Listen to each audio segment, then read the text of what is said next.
Siap-siap, Amerika sudah temui Anies dan PKS. Tanda pemilu 2024 sudah sangat dekat. Kita semua tahu bagaimana Amerika Serikat begitu frustasinya di era kepemimpinan Presiden Jokowi. Banyak perusahaan-perusahaan tambang milik Amerika Serikat diakuisisi oleh Presiden Jokowi. Di antaranya ada Freeport, Blok Rokan, serta Newmont Nusa Tenggara. Amerika merasa Presiden Jokowi adalah sebuah aral bagi bisnis serta perekonomian mereka. Bahkan beberapa waktu yang lalu, Luhut Binsar Panjaitan sempat titip pesan ke utusan khusus Amerika Serikat yaitu John Kerry pada ajang The Polling Power of ASEAN dalam rangkaian World Economic Forum 2023 di Davos, Swiss. Amerika jangan pernah mengganggu Indonesia. Sepertinya sinyal ini begitu kuat dan sudah bisa diprediksi di pemerintahan Presiden Jokowi bahwa Amerika salah satu negara yang selalu ikut campur dalam urusan dalam negeri, baik itu politik, ekonomi, maupun pertahanan. This morning we had a breakfast also with our the American counterpart. I would like to see the pilot project immediately. I don't want just to, because sometimes I experience now too much discussion sometimes. So I told my counterpart from the US to John Kerry, I said, why don't we do like this? We propose, but anything you advise to us, we very welcome. But one thing, don't disturb our economic growth. Kita semua tahu bahwa lengsernya Presiden Soekarno di 1967 pun tidak lepas dari keterlibatan Amerika Serikat. Sebelum 1965, usaha Amerika untuk menguasai Freeport mendapatkan penolakan dari Presiden Soekarno. Ganjil Soekarno! Hancurlah Orde Lama! Hancurlah Orde Lama!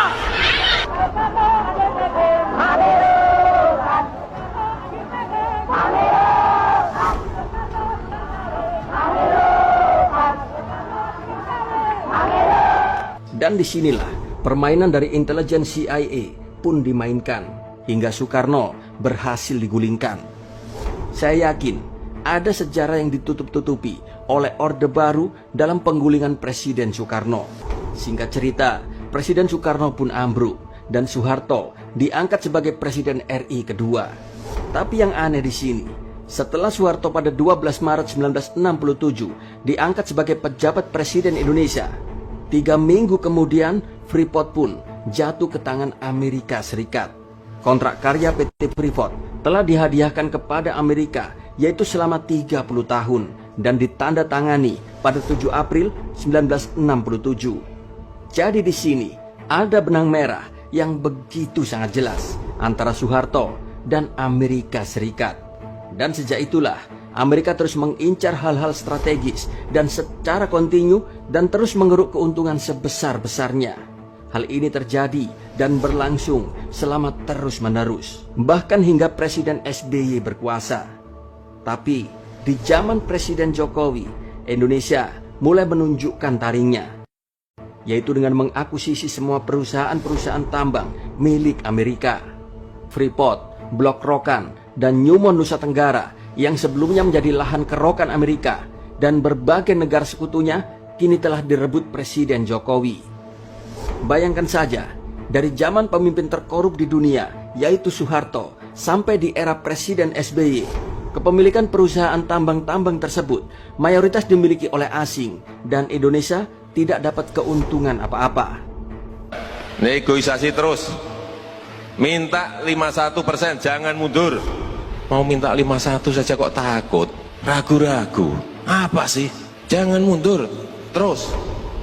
Saya yakin setelah direbutnya tambang-tambang besar tersebut oleh Presiden Jokowi, Amerika pasti dongkol, geram, gregetan terhadap Presiden Jokowi. Tapi Amerika tidak berhenti sampai di sini. Amerika akan terus balas dendam akan hal ini. Setiap kali ada pemilu, Amerika pun selalu memantau. Dana mereka sangat begitu besar untuk memenangkan orang yang gampang mereka setir.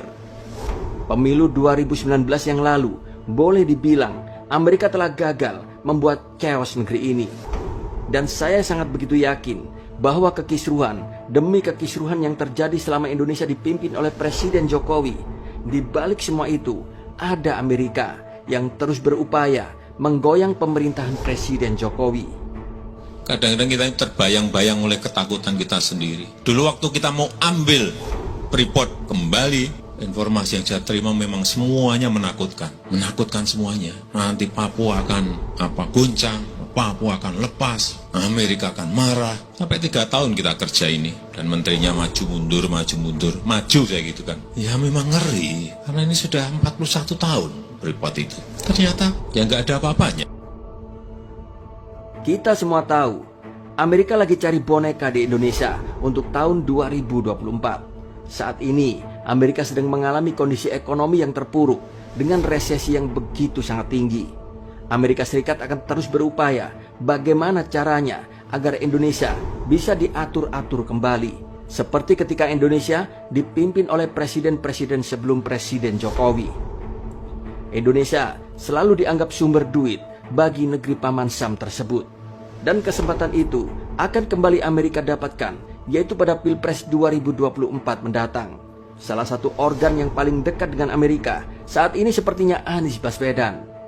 Dan baru-baru ini, Dubes Amerika Serikat Sung Yong Kim mengunjungi DPP PKS pada 15 Februari 2023. Selain bertemu dengan PKS, Dubes Amerika Serikat juga bertemu dengan Anies Baswedan.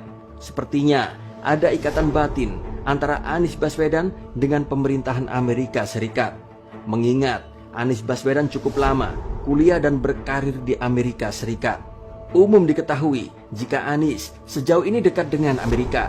Selain latar pendidikan, juga pergaulan global Anies dan Amerika bisa saja bertumpu pada Anies Baswedan untuk kepentingan negaranya. Dan hal ini tak akan disia-siakan oleh Amerika. Yang jelas di sini, Amerika telah memberikan dukungan pada Anies Baswedan pada Pilpres 2024 mendatang, yaitu melalui pertemuannya dengan PKS. Capres dan partainya pun sudah dilobi. Tentu, pasti sudah ada mufakat bersama. Amerika Serikat akan siap membantu dan tentunya ada syarat yang harus dipenuhi. Selama 10 tahun ini, Amerika sangat begitu geram. Presiden Jokowi sama sekali tidak bisa disetir oleh negara adidaya tersebut. Semua kebijakan-kebijakan Presiden Jokowi malah terkesan menutup keran-keran ekonomi buat Amerika, yaitu dalam mengambil serta mengeruk sumber daya alam dan manusia Indonesia.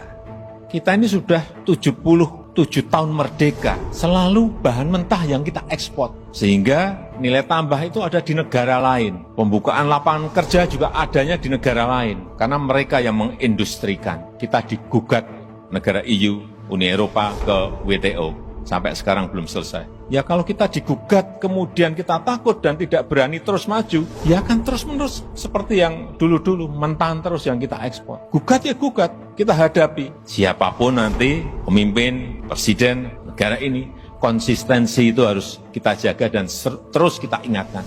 Jangan kembali lagi ke ekspor mentah lagi. Hati-hati, kita semuanya harus mengingatkan ini. Dan pada Pilpres 2024 ke depan, saat itulah Amerika Serikat akan membalas dendam. Dan kita sebagai warga pribumi dituntut untuk melindungi negeri kita tercinta ini.